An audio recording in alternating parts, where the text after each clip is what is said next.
Hey everyone, welcome to the Bills2Billions challenge on this lovely Sunday morning. Recording this at 8:20 a.m. because I'm going to do a lot of house stuff today. But today's episode is very awesome and very sad at the same time. Let's get into it. So, as you can see on the left-hand side here, we made an absolute killing this week, especially on remote task. We have a total of $705 that we made, 640 of which coming from remote tasks, the rest coming from app.dataannotation.tech and Mechanical Turk with a little bit of interest sprinkled in there. And why is this so sad? Well, because remote task, if you watch my last video on my YouTube channel, I don't think I'm going to be making a single dime from them from there on. I got unjustly, unrightfully, whatever you want to call it, booted from the project that makes me so much money on remote task. But luckily, Data Annotation Tech is starting to give me a lot of qualifications, so I'm hoping to make a lot more money on data annotation. It's probably not going to be anywhere near what I made on remote task, but nonetheless, we're going to be scrounging up as much money as we possibly can. As you can see here, there's a new bracket being installed, and it's the Robinhood deposit start and end, which means that we finally started depositing in the Robinhood, and we buy dividend stocks now. So from here on out, it is all going into the dividend funds to try and replace this income. And it's going to take a long time, but you know what? I'm in it for the grind. It says on the top left here, side hustle grind, and we are definitely going for it. So we click this tab here and we zoom back out.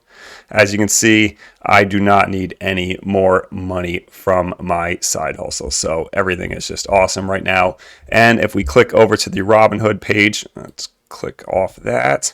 And as you can see, my account is at $540. I had $200 in there that I completely forgot about. So we're up to $540 in account value. And here is what I owned. Yes, I already changed my mind on the portfolio, but that's what I can do since I didn't invest in anything yet.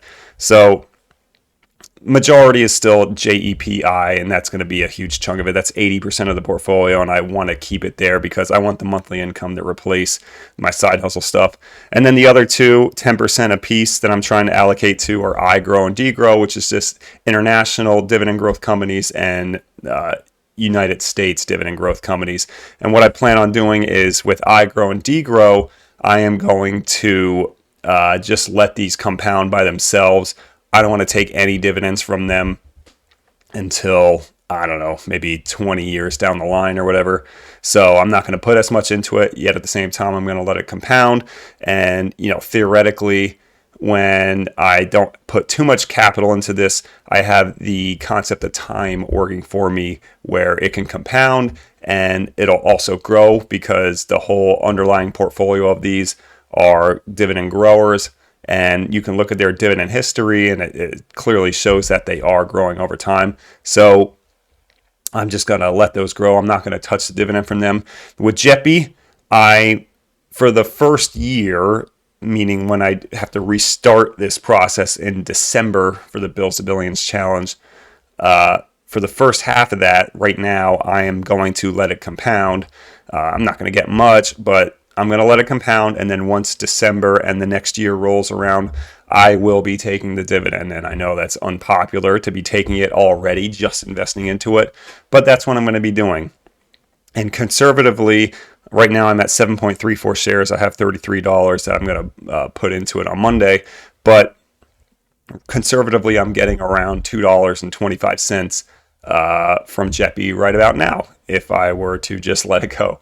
So yeah, a long way to go to get to 200. But hey, 100 times more than that and I'm already there, right? That's how I got to look at it. And I'm looking at it like, you know, I'm getting at this point, since I put up the work up front and just invested into this, this does feel like true passive income. I'm getting $2.25 every month for the rest of my life, hopefully, you know, considering the ETF doesn't explode or something.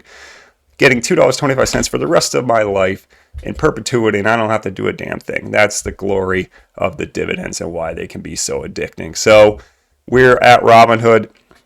If you're not on Robinhood, you can use my referral link to get a free stock. I don't know if you're invested already and you haven't heard of Robinhood, but hey, you never know. Someone might sign up for the first time, and I thank you if you do using a referral. So I've earned a lot this week, but like I said, Majority is remote task, and I don't think I'm going to earn a single dime from them ever again unless I get put on some new project. But I just don't see that because that site is so garbage.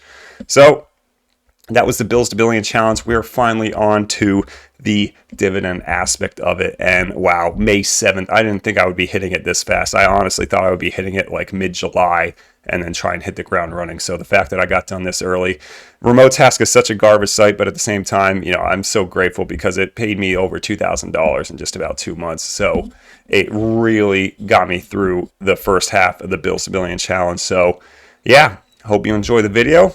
And I'll see you next week with the next update.